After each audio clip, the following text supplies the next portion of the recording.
안녕하세요. 폴리스토리의 박 작가입니다. 이번 영상은 경찰 간부 시험에 대한 진실 혹은 거짓입니다. 경찰 간부 후보생 시험을 줄여서 경간시험 또는 간우시험이라고 합니다. 이 간우시험은 명문대생만 합격할까요? 아시겠지만 아니죠. 가끔 경시모 등 인터넷 사이트에서는 경찰 간부 시험과 검찰 7급 수준을 비교하는 글들이 종종 올라옵니다. 내용의 요지는 경간시험은 다른 7급 시험과 다르게 지방대 합격자가 유난히 많아서 수준이 떨어지는 거 아니냐 그런 내용이었습니다. 사실일까요? 실제로 매년 합격자 50명의 대학교를 확인해보면 다른 7급에 비해서는 지방대 출신이 많은 게 사실입니다. 매년 다르겠지만은 20%에서 30%는 되는 것 같습니다. 이유는 뒤에서 제가 설명을 하겠습니다. 그럼 간우시험은 학창시절의 공부 실력, 즉 중고등학교 실력이 중요할까요? 전 세모라고 생각합니다. 즉 공부 실력은 중요하지 않지만 과거에 공부했던 습관은 중요하다. 이런 게 큰 영향을 주고, 그리고 자신감, 자신에 대한 믿음은 시험 합격에 결정적이라고 생각합니다. 1년에 50명이라는 소수를 선발하는 경간시험은 더 그렇겠죠. 어렵게 도전을 시작한다고 해도 시험에 한 번, 두 번 떨어지면 주변에서 포기하라고 합니다. 그리고 주변이 아니고 본인 스스로 그래 내가 중고등학교 때도 공부 못했는데 지금 열심히 한다고 합격할 리가 없지, 이런 생각을 갖게 된다는 거죠. 그래서 학창시절의 공부 습관은 좀 중요하다고 생각이 듭니다. 절대적이진 않겠죠. 주변의 시선들, 이 시선들을 이겨내야 됩니다. 친구, 부모님, 제3자가 보내는 당신에 대한 불안한 시선, 안 될 거라는 시선, 선입견을 이겨내야 됩니다.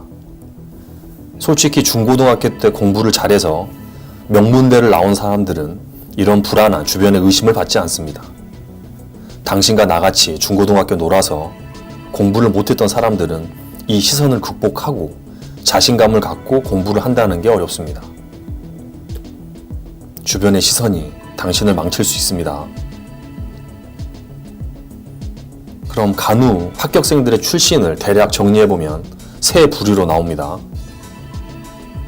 첫 번째 유형은 명문대생들이 고시시험, 즉 사시나 행시를 도전하다가 간부시험으로 전향한 케이스입니다.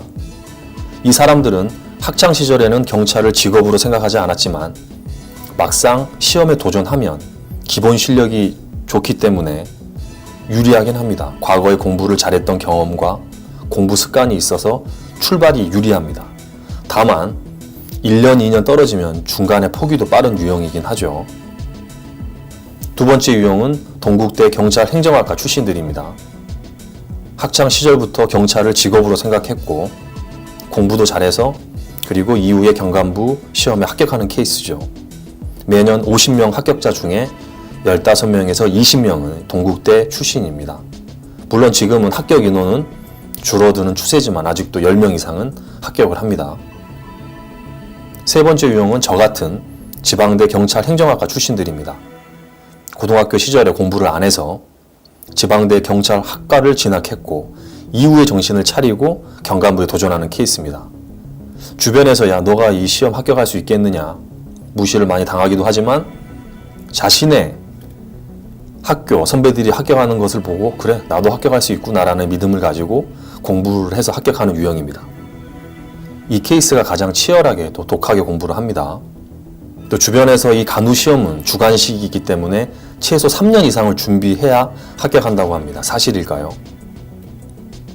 이것도 케이스 바이 케이스인 것 같습니다. 실질적으로 주관식이라는 특성이 있기 때문에 1, 2년 안에 합격하는 것은 현실적으로 어렵습니다. 물론 주변에 합격한 사람들이 있습니다. 1년 안에, 2년 안에. 하지만 100% 믿기는 어렵습니다. 그 이유는 합격을 하면 보통 자신의 수험 기간을 줄여서 이야기하기 때문입니다. 이 영상을 보는 당신도 합격하면 수험 기간을 줄여서 이야기할 것입니다, 아마. 두 번째는 적은 채용 인원이 있죠. 경간부 시험은 1년에 50명, 여기서 여성 5명, 세무회계, 사이버까지 빼면 35명입니다. 즉, 기존에 준비했던 실력 있는 수험생들이 쌓여있기 때문에 공부 내공이 많이 쌓여 있어도 합격은 오래 걸릴 수 있습니다. 그리고 35명 중에도 유공자 등 가산점을 받는 사람들을 제외하면 실제로는 25명입니다. 그러다 보니까 실력이 있어도 시험 당일날 여차하면 1년 공부를 다시 준비하는 상황이 생기게 되는 거죠. 그렇다면 순경시험과 간호시험의 차이는 무엇일까요? 22년도부터는 상반기부터는 간호시험도 주관식이 없어지는 거로 일단 입법 예고가 나왔기 때문에 앞으로의 양상은 달라질 수 있습니다. 하지만 현재까지 두 시험의 차이는 뽑는 채용 인원수 그리고 과목의 특성, 주관식을 비교해 보면 실력이 있는 사람도 공부 기간이 길어질 수 있다는 게 가장 큰 차이입니다. 즉, 순경시험이 수준이 낮고 간호시험이 수준이 높다는 문제가 아니라고 보는 거죠.